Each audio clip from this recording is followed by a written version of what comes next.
In conversation with Evan Tindell. I just want to learn more because Yeah. we've realized that there's so much we don't know. Actually, there's like very little that we know. So Well, and I mean, I actually tell people um when people come to me asking for like advice or a job or whatever, the number one thing I tell people is especially if you're not coming from like, if you're like the smartest guy at Harvard Business School or something, you'll get like a lot of job offers. But like, if you're more, if you're at a different like less well-known place, um, one of the best ways to get to show like your passion and to show that you're like really into investing is to have a blog and to like have Yeah. ideas that you've written about that you're already where you're like already interacting with the real investing world. Because I mean, like there's people managing billions of dollars just like just like interacting on Twitter about their ideas, right? Right. Or also not just Twitter, but like Substack and Some Zero and Seeking Alpha and all these places. Like there's many people managing billions of dollars um, who are interacting on those places. So there's no reason why you can't just join I mean, that's the nice thing about the internet, right? Is anyone can join the conversation, and it's how far you get and how many people listen to you and blah blah blah is just based on the quality of your ideas, even if you're anonymous, right? Like yeah, there's anonymous finance related Twitter accounts that have Yeah. hundreds of thousands of followers, right? And they have So some really good uh, takes. I've seen that. yeah, I mean there's guys that have been doing it for years. I mean a lot of some of the times it's like they're obviously a professional portfolio manager who's just like Right. anonymous because their compliance doesn't let them, have like their real name be out there. But like I've said to a few people, um, the way to show like you're serious and like get more experience investing is literally just like go to uh the Columbia Stock Exchange and write a blog about every stock that is publicly traded in Colombia that has more than like whatever vault like more that trades more than like 5,000 shares a day or something. And like if you do that, you're gonna write about 20 companies or 50 companies. I don't know how many stocks there are in Colombia. Right. Um, and you're gonna be like you actually will be like probably like top 1%, top 0.01% expert in like Colombian stocks when you get done with that. But to so far no one's done that yet. I've suggested to a few people. I'm waiting for one of them to come back with like, here's my blog about Colombian stocks. But Pumpkin stuff. That's really I think interesting. that's something me and Rehan should explore. Yeah. Right. yeah, I mean you could do that with any like small country, right? Like you could Right. do like yeah. I have a friend who's in a couple friends who are into like African stocks. And there's like I mean there's you could there's like a bunch of stocks that trade in like Botswana and Mhm. Zambia and these places that are very interesting little businesses that have it's just like anytime you have like publicly traded stocks with prices, I mean you have immediately you have the possibility of like a very interesting situation, especially if you're managing if you're a individual with like not like billions that need to be invested. That's why a lot of these things go undiscovered is because the people with the incent there's like a mismatch between sometimes there's a mismatch between the amount of money that you can actually invest in certain places, like Right. Colombia, for example. There might not be that many stocks that you can actually invest in if you're a professional, but Mhm. that doesn't mean the stories are any less interesting. Yeah, Right. yeah, that makes sense. Yeah, It's very that's interesting. something we definitely need to explore because we've been thinking of ways to like, I guess do things differently because like there are thousands of blogs out there who write Right. about the same stuff. Nvidia, you have GameStop, like Yeah. there are Yeah. thousands of blogs That. that do the same Yeah. thing. So like, how can we So differentiate? that is one of like the tensions of having a blog about stocks or like a Substack, same thing, I guess, is on the one hand, the stocks that the most people want to learn, the stocks that most people are interested in is the Nvidias and the Apples and blah blah blah. And so stuff you read about those stocks will naturally get more attention in the beginning probably. But on the flip side, there's a million blogs about those. Like you don't need you guys Right. to read a blog post about Nvidia. So yeah, I mean, I think the geographical angle, like looking at things that other people aren't looking at, and the cool thing about that is even if no one reads the blog, Mhm. you're gonna learn things. You would learn things about those places that is valuable, I think. And you would have like you would have like a unique knowledge that I think would be valuable even if no one reads the blog. Right. I mean, that's one thing we've prioritized. We just never look at the views on the website or anything. Um, And yes. I will read the blog if you do that. Yes. I think that one read will be worth a million reads. Yeah. If you tweet about if you read blog posts about like random undervalued stocks in like in some random country, I will retweet you. How about that? Okay. That's All right. that's a That's a deal. challenge that Yeah. we have to take up for the next time. Yes. There's 77 stocks in Colombia. Okay. Let's see. Colombian. Yeah. Like just 77? According to Bloomberg, 77 stocks. And a bunch of them are like, I don't even know. Yeah, they might not even be like really traded. Right. Yeah. It doesn't seem like there's a lot of liquidity. It's funny you mentioned this because last year I did a semester abroad at Boston College, and they had like these Okay. students who trade like the most exotic types of instruments. So I remember one of their trades was actually doing something with interest rate swaps of, I think probably Colombia or something, but like one of those Latin countries, Latin American countries. Hmm, And interesting. their ideology was just so that, doing things differently would help them get noticed. I mean, So I think it's I do think it's true. I mean, yeah, you're not I don't think I don't like I do think there's value in um going through like the value investing canon, like the Warren Mhm. Buffett's letters and blah blah Right. blah. Like there is value in that. But then after that, I think it's yeah, after that, why not just try to find something interesting? Yeah, there's 36 stocks that have traded more than 100 shares a day on average. And some of these are like weird ETFs. So there's probably only like 25 stocks to really write about. Wow. There's the Colombian Stock Exchange, Bolsa de Valores, sounds fancy. is So there. yeah, I feel like Wow. Spanish does sound kind of cool. It's Yeah. funny. Even if you type in the name almost exactly, it's still hard to find it. Right. So how do But you there's source only information for, I guess, such companies? Like, what would be your approach? Because we don't have to access find to Bloomberg. to finding information on a stock like that. Yeah, Yeah. Like I guess there's two questions. One is like, are you asking like how would you find out like that it even exists?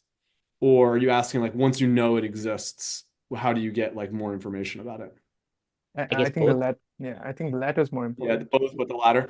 Yeah, Yeah. I mean, to find out it exists, I mean, you need some type of like, I mean, like I use Bloomberg. I have I mean, but Bloomberg is like $30,000 a year, so it's for some It's a people, bit. for a lot of people, it's out of reach. Yeah.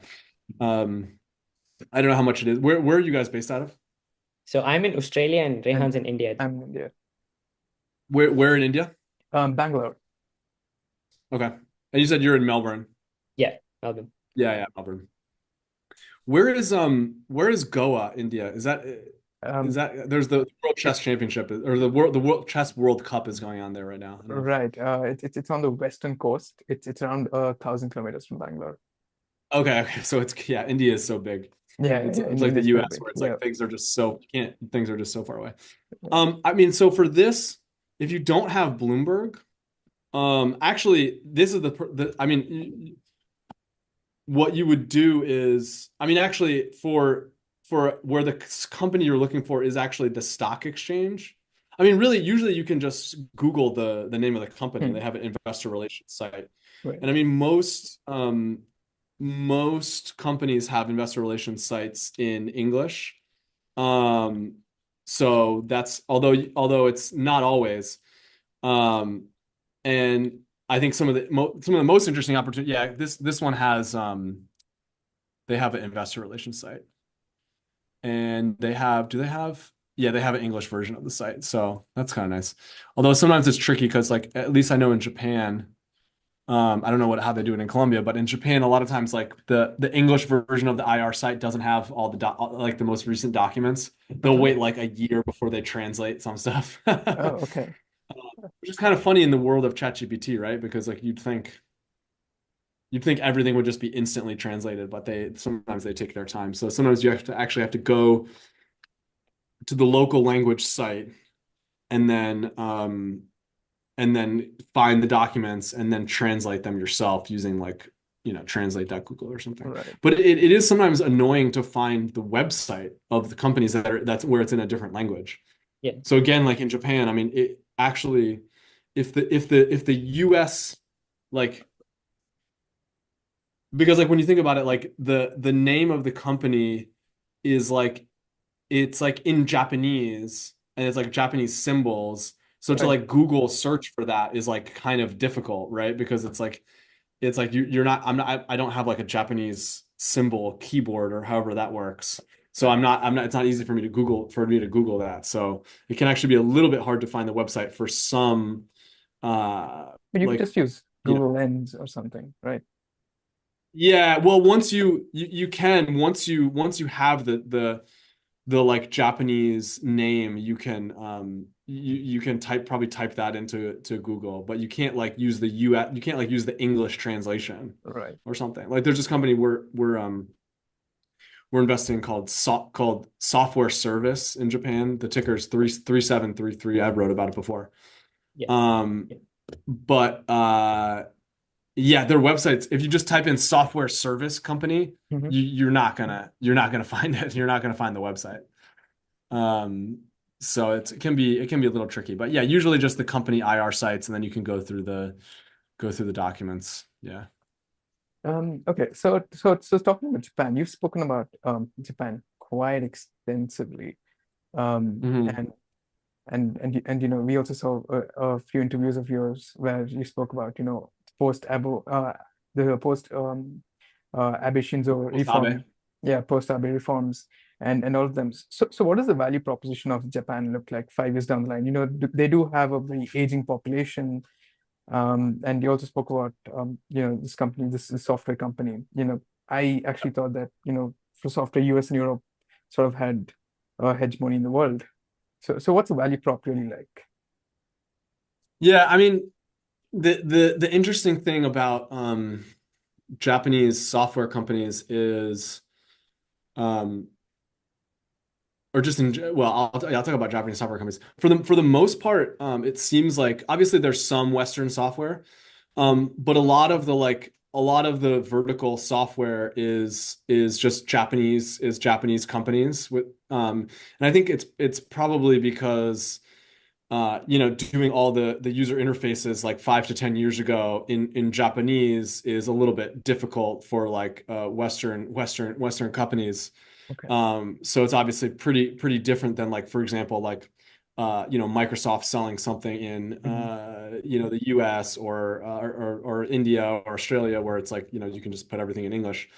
So I think that so there are a bunch of these like small Japanese software companies. Now, I mean, the software companies in general are having kind of a weird moment in the market Hmm. right now because there's this assumption that growth is going to slow or turn negative as people use as people use LLMs to either like build their own stuff or help them do things that they needed software to do before, or a new competitor will come in that is like, Right. more efficiently, that is like programmed more efficiently. So that's like kind of a question for all software. But I guess then there's the general question of like what's the overall situation in Japan. Right. And I think the overall situation is, we're continuing to see more and more dividends and buybacks, more hostile takeovers, more activist funds, and just generally, you're just seeing fewer companies over time that have these kind of really inefficient balance sheets, which is one of the things that causes so many of the Japanese companies to appear undervalued on a like an enterprise value basis. But I mean, we still are invested in things that are like just have ridiculous I mean, like, for example, we're invested in a company called Daiwa Industries that has if you convert it to US dollars, I mean, because my mind can work in yen now, but for most Okay. people it's easier to convert it. Like they don't know, like Right. 100 billion yen market cap, like what does that mean? So for this company in dollars, its annual EBIT is like $50 million a year, basically 50 to 60 million. And it's a 500 million market cap company. So Right. that seems like a reasonable valuation, right? Yeah. But the thing is, they have 400 million of net cash on the balance sheet. Oh, okay. The price of private equity firms already come up and So yeah, I mean, there's just so many that yeah. So that's a good question. Like, why hasn't a private equity firm jumped on this? I mean, sometimes it has to do with like the ownership structure. Like, it has to do with like, it may be there being like a large stake in terms of like the founders of the company. Like in this one, I don't think the founders don't control it outright with more than 50%, but they do have a decent chunk of the shares that they own from different family members. So it's interesting, right? Like, how long that company would in the US, I mean, a company doing 50 million of EBIT with 100 million enterprise value, that would not last very long in the US, I think. And so in Japan, like just when you own something like that, you're just like you're always kind of like the way I think of it is like, you have a bunch of grains of sand on like the table, and there's this tsunami of water that's coming, which is like regulatory reform, private equity firms, and all that kind of thing. And it's not gonna clear out all of the sand at once. Like there's still gonna be a few Right. left, but like the waves are gonna keep coming, I think. Right. And I mean that's my opinion. I don't see how a company exists in 10 years from now with that kind of balance sheet in Japan. We'll see. I could be wrong. And it has existed for more than 10 years already like that. Right. So you never know. But it is hard to lose money. That's the thing. It's hard to lose money on a stock with a stock like that.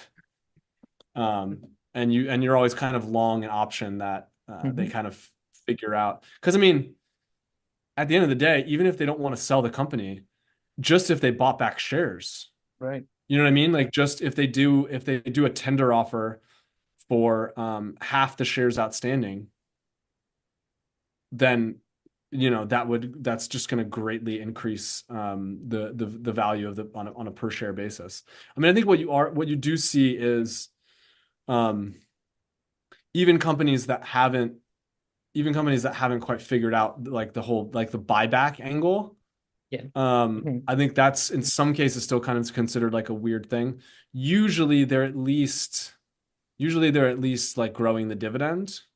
Okay. Um, yeah, but not in every case. Not in every case. More and more every year, but yeah, there's still some stragglers. Do you think I guess one deterrent for private equity firms entering Japan is the currency fluctuation, especially this year when there's so much uncertainty that we're Yeah, seeing. I mean, I think I don't know how I don't know how private equity firms think about it necessarily. Like, I guess it depends on kind of what you've told your underlying investors, or like how you've sold it to them. I mean, personally, I think the level of the yen over like a longer period should be a tailwind to investing in Japan. Like, I think it's more likely than not to move back towards, 120, 130 over time, if not lower. I mean, any type of like purchasing power parity test that you would do would tend to indicate that, like the Economist Big Mac index, which is Yeah. their index of like how much Mhm. a hamburger costs in various countries. Like the cost of a Big Mac in Tokyo in like dollars is like the same price as places that are much less economically developed. Like I forget, but they're basically not countries with 30, 40, 50,000 GDP per capita, like Japan. So things like that would indicate that the currency should fall to like 100 yen or 75 yen to Right. to the dollar. But I mean, the weird thing is obviously there's significant deficits and significant government debt in Japan. Yeah. The weird thing about that is, I mean, that's one thing I get asked about. One is that a lot of the debt is actually held by public entities like pension, like public sector pension funds and things like that. So if you net out like all the government kind of like interholdings of debt, the actual net debt is lower, and more in line with basically like more like on like a US level. And so if the debt is not like significantly larger than what we have in the US, I don't necessarily see why that should be a big kind of headwind to the to the currency going forward. So I think I don't hedge the currency. So yeah, that's kind of where I've made my bet there. But we'll see. Right.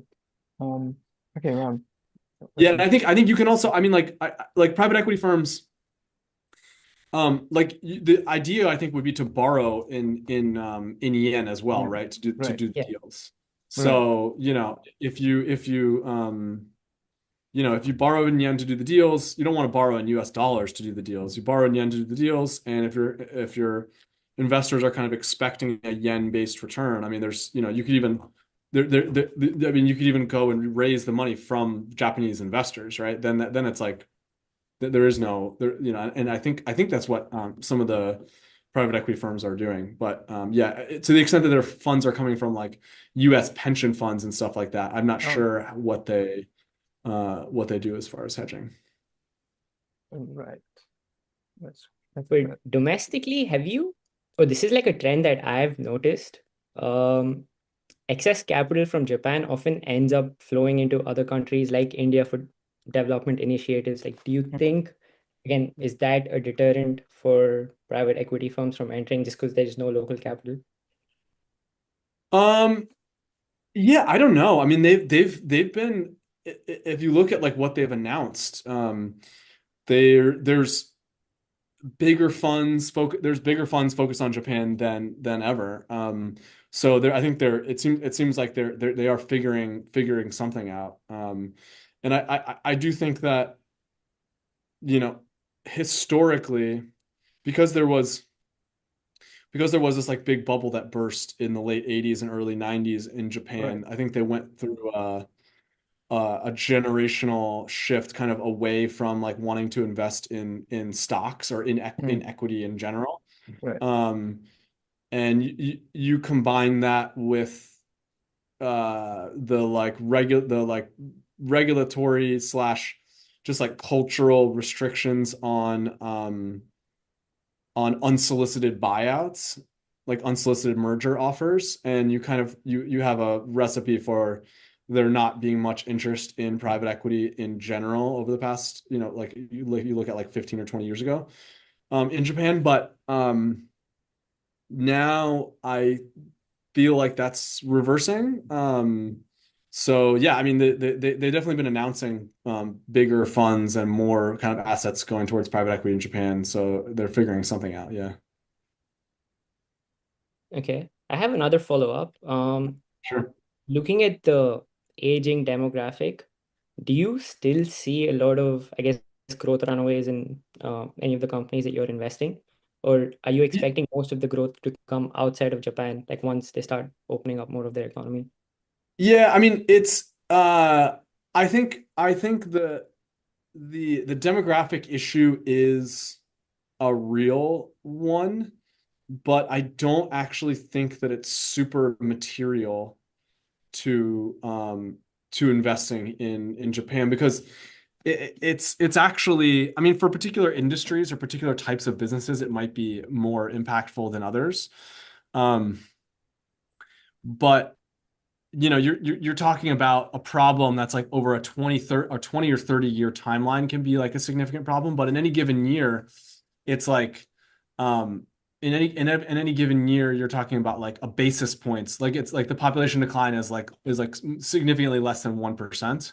Mhm. And I think over time, I mean, I know they just they elected someone, or the new prime minister is like pretty anti-immigration. But I think over like the arc of like 10 or 20 years, they're gonna have more immigration just because it'll be better for the economy over that period. Right. And hopefully they can kind of solve this like kind of like cultural the cultural kind of bias against immigration that seems to have like taken hold a little bit in terms of the prime minister right now. So over like a longer period, I do expect them to open up more to immigration. But yeah, just generally like it's you're really talking about like a fraction of a 1% decline in population. And so, you know, there's no, like, if you're looking at a business that's growing in its like whatever its niche is, like 5, 6, 7, 8%. Mhm. I think, Yeah. the fact that the population is going to decline like 30 basis points a year or 50 basis points a year or something like Right. that is not that significant. And it's not that different than like countries in Western Europe, or, I mean, Korea probably it might even have a bigger problem, and their stock market it's up like 50% this year or something. So, Oh, wow. I would rather own something that's cheaper, like, a cheaper stock, like, than that is in a country that has like a slight drag from population decline, than, buying something at like 40 times earnings. Right. Okay. That was a great discussion. Japan. Yeah. Hey, so you just mentioned cheaper stocks. So you also already mentioned how software is having a weird moment. So there's this whole AI, capital expenditure that's going on, this whole super cycle of everyone investing in AI and everyone's trying to make deals with each other. Looks like, Circular. yeah, it's like, they're all positioning themselves not to lose. So how do you think Yeah. this is going to end up? It's because, there's a lot of money going into things that do not exist, and it's not going to exist for at least a couple of years. And we're all speculating that it's going to create so much value that, we have companies with market caps of, the size of countries. What do you think about it? Yeah, I mean, it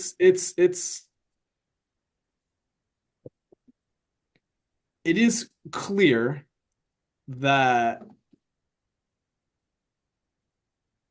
LLMs are here to stay in many industries and are going to impact the way we all work. I mean, for the Right. finance industry, I already think that if you're not like, there are, I go to meetings, I talk to other investors, and like there are some people who like don't use, there are some like professional investors where they're like firm like doesn't want them to use ChatGPT to Oh, like work on investment ideas.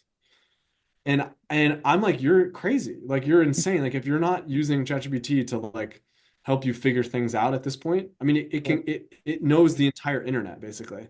Or like especially if you use like pro or deep research, like you Right. can, you know, That's you very can you powerful. can Yeah. like the ability, for example, to like figure out the technical aspects. Like if you have a certain level of intelligence using ChatGPT, at this point you actually like your circle of competence actually grows a lot, I think. Um, I think you can now potentially look at like you can look at like biotech companies, for example, without necessarily needing to be an expert in biotech. If you're smart enough, you have to have a certain level of intelligence and background to in terms of like understanding what types of things to look for and even to how to interpret what ChatGPT tells you. But like, I mean, you can now have ChatGPT explain something to you like you're a 5-year-old, Right. right? Yeah. And just take you step by step. And that was always the problem with super with like high tech companies or biotech or any of these things where it was just always hard to actually understand like what the product even did or why it was valuable. Right. And so you'd have like larger funds and things which have more resources where they could hire expert. They could like I guess maybe I'm a bigger fund now in that sense where like I pay experts $1,000 an hour sometimes to like explain something to me. Um, but I am actually using that a little bit less now because I don't always need like one thing I actually been doing is like having bake-offs where I will hire an expert and then I'll have ChatGPT deep research also give me on the same set of questions and I'll see like what is the better like response. And it's not always clear that I gained anything from paying the expert $1,000 an hour to like just like explain some industry to me. Wow. Obviously like if the expert is um telling you stuff that's like private information or something like for example, if you want to know if there's some franchisor company that you want to know how the franchisees are doing, then you need to talk to people that are actually running those businesses because the information's not public. Right. But if it's like just public, like explain this technology or explain this thing to me, or like how does this business work? I mean, I feel like that type of stuff. Um, if you know how to use ChatGPT or get Gemini or whatever, well, you're at a big advantage, especially against people like people that don't use it. Which I still think is completely insane. Or like there'll be like some I heard some investment firms or even other firms will like have their own like in some cases they'll have like their own like sandboxed version of something, but like if it's Right. not, it had better be the latest model because if you're not using um if you're not using like the pro version or at least ChatGPT Absolutely. 5, like if the sandbox version that you have is like some older thing, you're at a big disadvantage. Like I would rather have um I would rather have ChatGPT and like a $30,000 budget a year for experts and travel and conferences and things like that than no ChatGPT and $500,000. You know what I mean? Like Yeah. yeah, I think so. Now, that being said, what does that mean for all these companies that Hmm. are have generated not that much. I mean, it is weird because like there's two things. There's the consumer facing side of AI, which is like basically only ChatGPT in terms of things that are generating revenue. Well, no, there are more companies that are generating revenue, obviously. There's like Cursor, there's like Right. various kind of like there's various kind of like wrappers on AI products which are generating significant revenue and adding a lot of value. Like Cursor and Replit and these companies are Yeah. Course is adding great. Yeah. a ton of value for people. And and so I think that those are going to be increasingly important. Those types of products are going to be increasingly important to a number of industries. But the question is always like, where does the value accrue and to what companies? Right. Like, there were a bunch of new companies developed during the internet era, but it didn't it didn't actually change that much for most industries. It was just like a new technology. You like, okay, now you need to have a website for your business, and if you're a retail operation, then that changed your business a lot. But for a lot of other businesses, it didn't change it that much, especially in the first like 5 years. Um, so yeah, and there's always the question of like, even if it changes industries massively, stocks can still be very overvalued. Like Right. stocks can still be wrong about like where the value capture is going to end up. And you know, we're definitely, I don't necessarily want to get into a bunch of Mhm. names, but like we're definitely short a few things where, you know, they're sort of like AI adjacent, and you know, they have talked a big game about how it's going to impact their business or whatever, but you know, but they're not necessarily, but the valuation is just way ahead of what we think is likely. And I mean, the other weird thing now is, you know, even if AI is going to change businesses or going to change like industries, there's like this secondary kind of bubble in a number of these other like niche like story industries.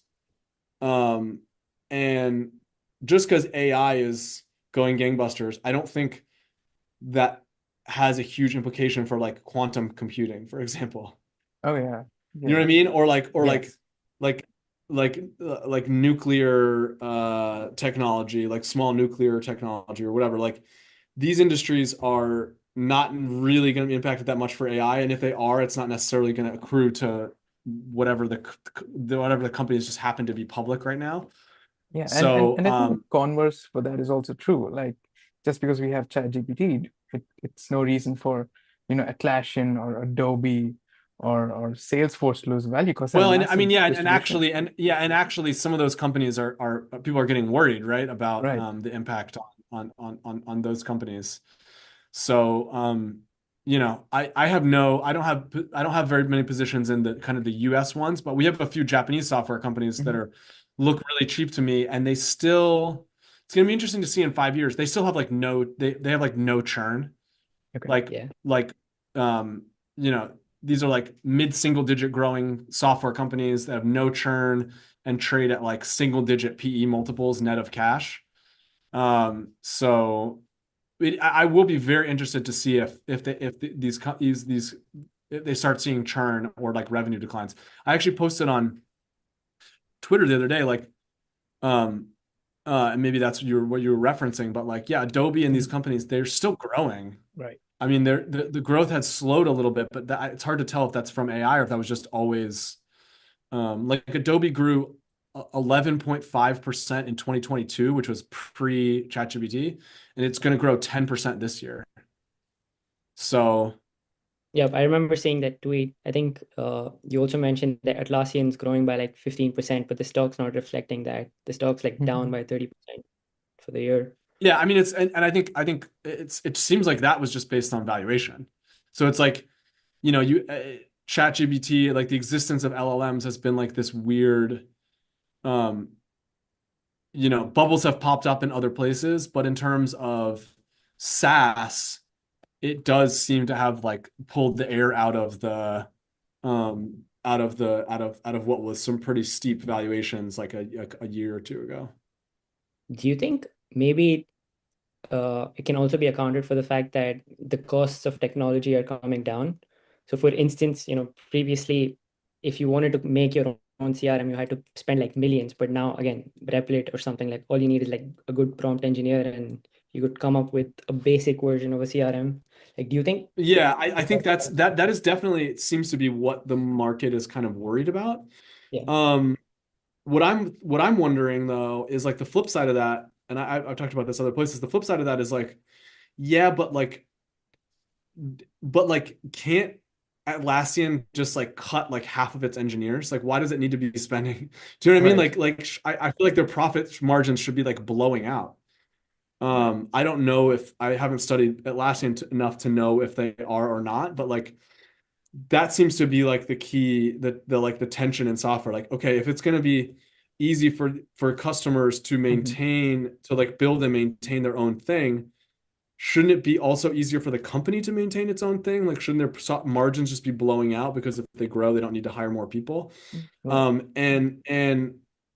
I think the other side of that a lot of software companies would point to is like, yeah, but there's been free open source software for most things for like 30 years, but nobody Absolutely. gave a shit because it's like the edge case of um and I know at least one of you is a software engineer, so Right. Yeah. like you get this, but like Absolutely. the value in having a non-open source software and like a company behind it is like if something goes wrong, you have a dedicated support. If there's an edge Absolutely. case, you blah blah blah blah blah security and all those things, right? So um it's not clear to me that we are in. I guess you could argue that like even security and support and all these things like AI will impact it, right? Because it's got to be easier.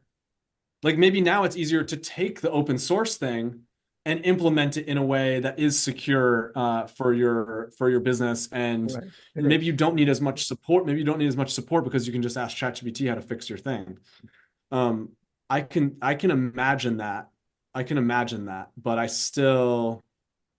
mean, it's not showing up. I don't see it showing up in the numbers yet.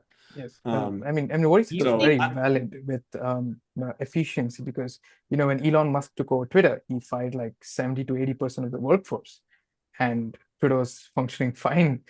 And this was I pre-ChatGPT. still, yeah, I still don't understand. I need someone to write a book about what happened, Right. because is it really the case that they lost so much revenue at Twitter because of his political beliefs that Hmm. like it still wasn't profitable despite the fact that they had these insane cost cuts? Like if he was just like if he was just like a neutral politically guy and came in and bought Twitter and fired 70% of the people, Right. would they have had the same revenue? And or because the other thing is like I know they fired a lot of salespeople and stuff, right? Too, Yeah. right? Too. Like, is it just that like a big part of the revenue decline was that they fired a bunch of salespeople? I would love to know the answer to that question. I feel like no one has really answered it super well. So yeah, that's like if you guys want to write, instead of writing a blog, you could write a book on that and try to like figure that out. That's like a pretty interesting question. Like what actually, like the whole story, and then he merged it with XAI. I mean, it's Right. a crazy story. I would love to know like what is going on at X, I guess it's called these days. I kind of refuse to call it. I usually just call it Twitter because that's Yeah. a stupid Me too. that's a stupid name change. I mean, I think it's a You course of can't just yeah. everyone. It's like, how far are we going to let this go? Like if he wants to change the name to like 5 X's, like are we just gonna like how like how willing are we to just play along with these name changes? But Right. but no, I mean I still don't. I would love to know, try to figure out the counterfactual of like, could Twitter have just been doing like billions more in EBITDA by cutting staff if he hadn't cut if he was like a neutral political figure? Mhm. I don't know. I have no idea. But I mean, they did 5 billion of revenue. They did 5 billion of revenue in 2021, and no profits. So yeah, I mean, could they have been doing billions of profits? I don't know. Yeah. That's another research topic for us. Yeah. Yeah. Um, I I don't know guess if they have any. I don't know if they have any. Sometimes when things go private, they have publicly traded debt that you can still like figure out kind of what's going on. Oh, maybe they do. And then sometimes they have to file financials. I don't know if XAI has to file financials. Do they?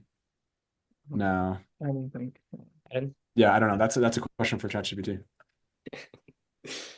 um, I guess just because we're on the subject of how LLMs have made things easier, like, do you think adjacent industries might experience a boom? So, for instance, I came across this company called Delve, and what they essentially do is just automate compliance or enterprise level compliance for different kinds of software. So, like, if I want to make something, I can just go to Delve and get it compliant as well, and then sell it to other people.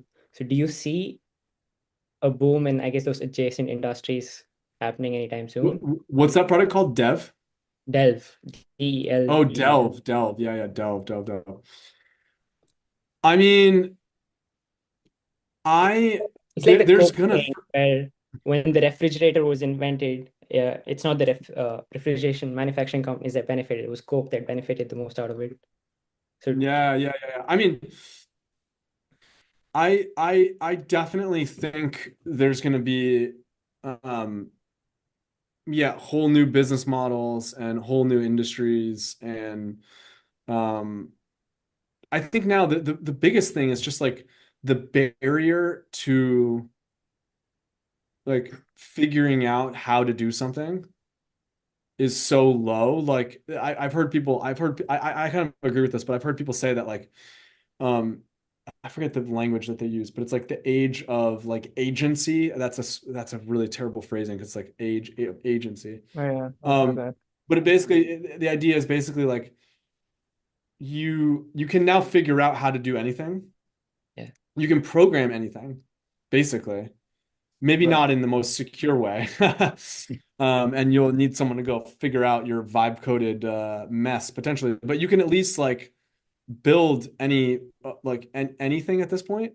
yeah, Right. And you can figure out, like, it used to be that if you wanted to go start a business like in some foreign country, for example, like just like figuring out how to get the licenses and the blah blah blah, like, but now it's like that stuff, figuring out that stuff out is so easy, but still most people won't actually go try to start something new. They still won't like try to do anything new.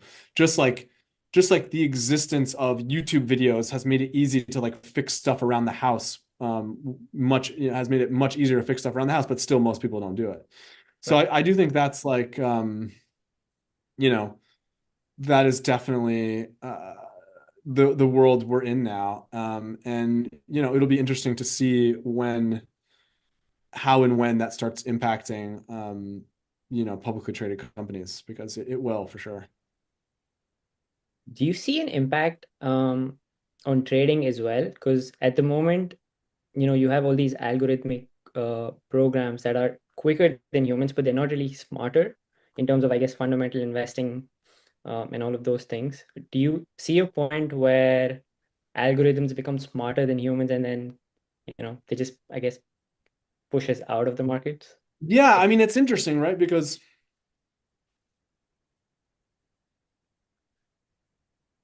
I think the returns of the market the past 20 years, 15, 20 years has maybe shown, I mean, it's on the one hand, you could argue that it's shown that the world's dumbest algorithm is actually pretty decent, which is just buy things in proportion to their market cap, which is an index fund, right? That's the dumbest possible algorithm you could have. It's designed to be the dumbest possible algorithm. Right. I mean, I think people have been using machine learning techniques on investing for a long time, and so I do think that that will definitely get accelerated in the future. I I don't know. I think it might be a while before. I mean, you can already have ChatGPT build you a portfolio, right? Like that's Regarding that, yeah, so I saw this very interesting project where, someone gave $10,000 to like 5 LLMs to just see who wins. And this is very viral on Twitter a couple of weeks ago. And the Chinese models, I think, ended up winning. Yeah, I mean it's interesting, right? Because it actually the question with a contest like that Mhm. is what's the time frame? Right. Because like winning, like I mean, ChatGPT can definitely pick a stock to go in your local stock picking competition, Mhm. which is like a 6 month thing or a 1 year thing. But the arc of cycles in public markets is more of a 10 to 20 year thing. Right, absolutely. So I don't think it's possible to even know, even if ChatGPT was great at investing and like you could just have it comb through every stock and like find the one that it thinks are the best. What, like, even if it was really good at that, you're not going to be able to verify that for like 10 or 15 years, I think. I mean, obviously you can back test. Yeah. And so with a back test, you can kind of get an idea of how but even on back tests, it's like, this is the problem with designing systems to invest in the market. It's and the problem with human beings investing in the market as well. It's like if cycles last 15 to 20 years and the liquid stock market has only been around for 100 years, then you've only had 5 cycles, in which case there's really not very much statistically significant data. And so even like maybe if you back test against 100 years of data, you will learn something. But to be honest, most of the things that worked, or a lot, most, but a lot of the things that worked over the first 80 years of public markets data haven't worked for the last 20, like namely value investing. So I think if you had an LLM, invest over the first 80 years of investing, it's going to learn to be a value investor, and then it's going to do terribly over the past 20 years. As long as you don't let it, it's obviously in any type of quantitative investing, you want to make sure that the system it can't look ahead to the future. You only give it what it's in the past as you test it. But it probably wouldn't do as well over the last 20 years. But I mean, the cool thing about the LLMs is, I mean, this is just, the question is, anything I'm about to say about LLMs and investing, like, could it already have been done by just like machine learning techniques, right? Right. So like I was going to That's say, absolutely the cool thing about the LLMs is like you can just give them whatever amount of data and they can just crawl through every stock in the world to try to find it. But of course, any like machine learning system from a quant fund could have done that, right. 20 years ago. It's just about getting at the data. So, yeah, long story short, I don't know. I think it will be a while before the like just stock before like the LLMs are better than like machine learning systems that quant funds have been developing for decades. For the simple reason that like they use a lot of the same machine, a lot of the machine learning techniques, and they've trained their models on all the stock market data exclusively. So in the same way that like it's going to be a while before ChatGPT can compete with like chess engines, like head to head. ChatGPT can actually play some pretty good chess now, from what I've seen, but it can't beat Stockfish, which is like the main the best chess engine. So, and that's because, Stockfish also uses machine learning techniques, and it's like built up its model only on chess. So yeah, I think for similar reasons, it might be a while before it really becomes that useful in actually like managing portfolios. But in the same way, it's probably way better at managing portfolios than like the average person. Right. Yeah. Like it's not gonna, it's probably not gonna buy any of the 37 stocks right now that have over $1 billion in market cap and no revenues. Yeah. Like it's not going to buy those bullshit scam stocks, I don't think.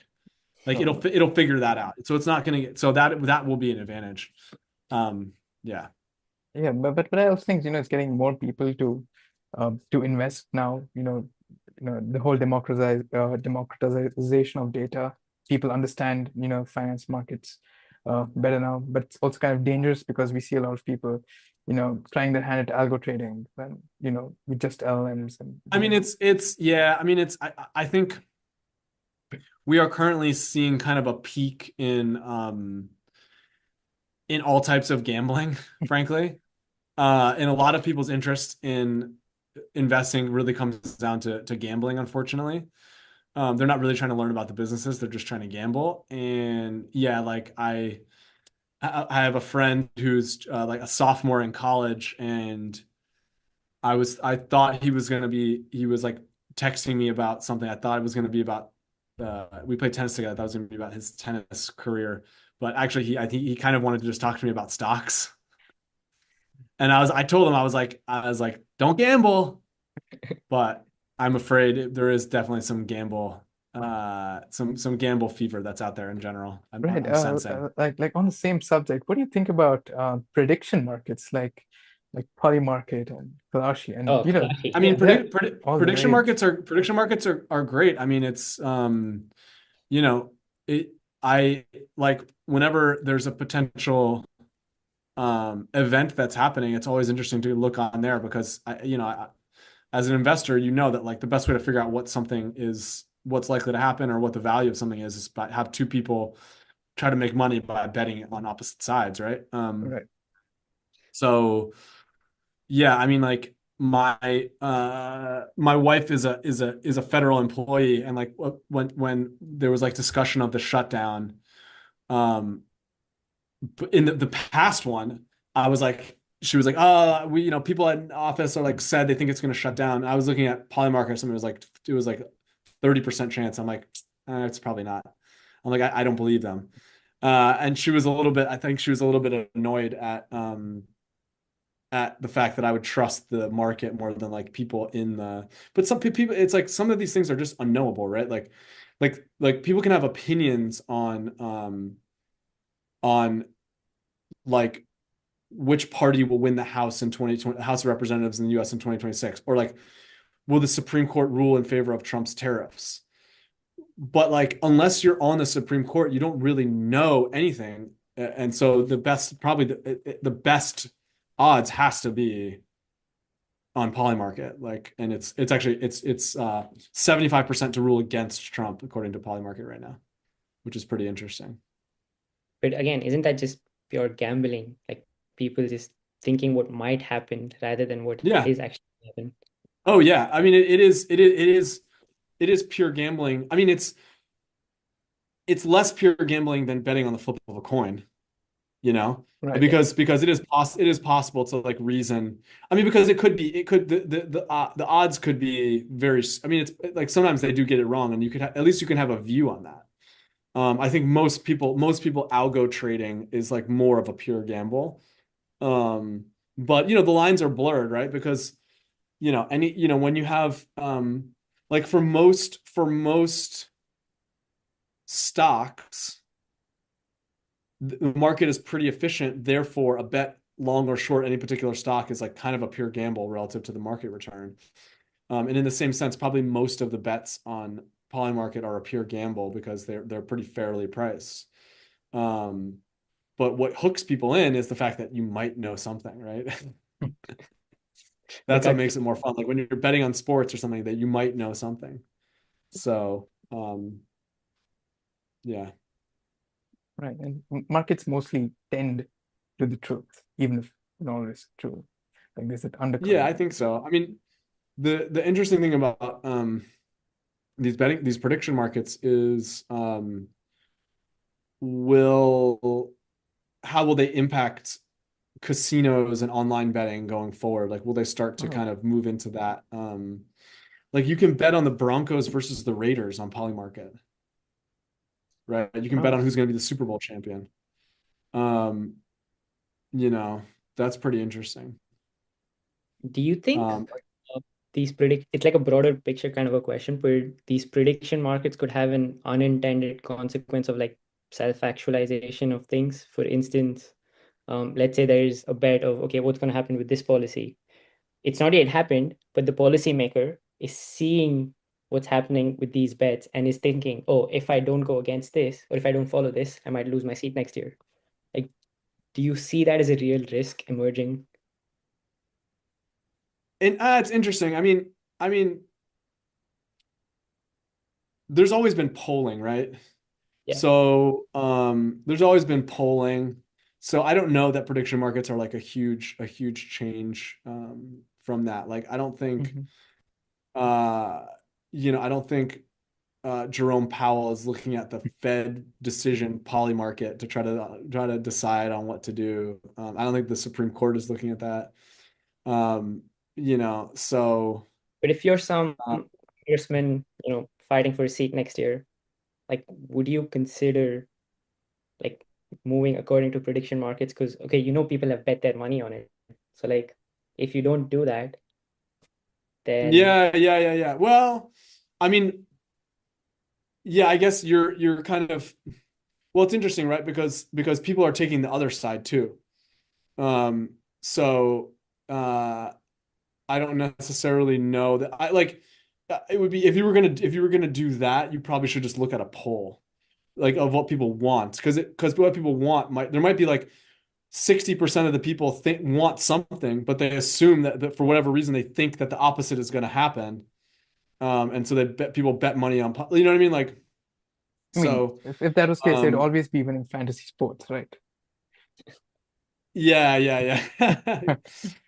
So, yeah, I don't know. It's, it is interesting. Like the one thing that could be weird is if you're like Nicolas Maduro in Venezuela, Hmm. there's currently a bet there 16 it says 16%. There's a 29% chance. This is actually crazy. I didn't know this bet existed. There's a 29% chance that Maduro will be out by March 2026. yeah. That's kind of crazy. It was at 37%. Wow. But it's not, I mean, he's been there for a while, like, whew, you know. And like if I'm him, if that got to like 80% on like a near term one, I'd be like pretty worried, honestly, that someone knows something. Like I'd be something like that could happen where it like actually I don't see it impacting like US politicians that much, but in a situation where there's like a coup or there's like some crazy thing that requires like coordinated effort by multiple people to like make it Mm. happen, like in a political sense. Right. You could see that coordination be I could imagine the betting markets being like an impetus for that type of coordinated action where people because it only takes you like if a few people believe in it. I mean, all like a coup d'etat, right? Like a coup d'etat Yeah. sometimes hinges on one or two people believing in Right. it or not. And Right. like if you already have like two people believing in it, three people, and then you got to talk to the one general and you say, hey, listen, the betting market already says this is like 60% to happen by December, so you might as well go along with us because if you don't, like, you know, you're gonna be if it does happen, like we're not gonna like look kindly on the way you've acted here or something. Right. So Yeah, it really does plays to people's psychology to always sort of be on the majority or the winning side. So yeah. totally. Do you Well, listen, think guys, like I gotta get going, unfortunately. Yeah, sure. We've taken up a lot of your time. Uh, No worries, no yeah. worries. But thank you so Um, much. This was very insightful, and we learned a lot from this, and we have a lot to take away yeah, no and problem. unpack. Yeah, I'll be following your blog, how it develops, and maybe we can do it again sometime later. Sure, yeah, sure. Thank definitely. you. Love to Thank you stay so in touch much. with you. Yeah. Okay. All Yeah. right, see you guys. Bye bye. Thanks. Bye. Yeah.